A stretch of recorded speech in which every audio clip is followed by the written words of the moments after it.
India నుంచి వచ్చాయండి పూలు. ఇవి కదిరి పక్క పల్లె అంట. నా కోసం ఒక అక్క తెచ్చింది, ముస్లిం అక్క పేరు రేష్మ అంట. పెట్టుకున్నా ఆల్రెడీ, చూసారా ఆల్రెడీ పెట్టుకున్నా. ఈ ఫ్రిడ్జ్ లో పెట్టి మేము అందరం పెట్టుకుంటున్నాము. తినేటి గడి తెచ్చిందండి, ప్రేమతో. ఎంత దూరం నుంచి తెచ్చిందో తెలుసా, ఇండియా నుంచి. మళ్ళీ ఆ అక్క నాకు తెలీదు, నా వీడియోలు చూస్తుందంట, సబ్స్క్రైబర్ అంట. చూసారా గజ్జికాయలు, అరిసెలు, అయ్యేందక్క నువ్వులు ఉండలు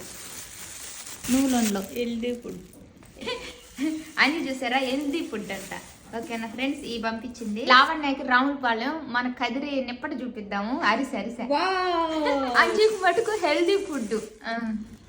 ఈ మూడు అయితే నాకు. మనకి ఇండియా నుంచి తోటలు అది పనిగా అక్క కోసుకొచ్చింది, చూసారా. అంతేనండి, మనకి చాలా ఇష్టం ఈ పూలు అంటే, చామంతి పూలు. ఈ కాలంలో జనవరి 1 కదా, చాలా మంది ఇళ్లలో వేసుకో ఉంటారండి. మా ఇంట్లో కూడా ఉన్నాయి కనకంబరాలు, మల్లెపూలు, సన్నజాజులు. ఓకేనా ఫ్రెండ్స్, మీరు చామంతి చెట్లు వేస్తుంటే ఖచ్చితంగా కామెంట్ చేయండి.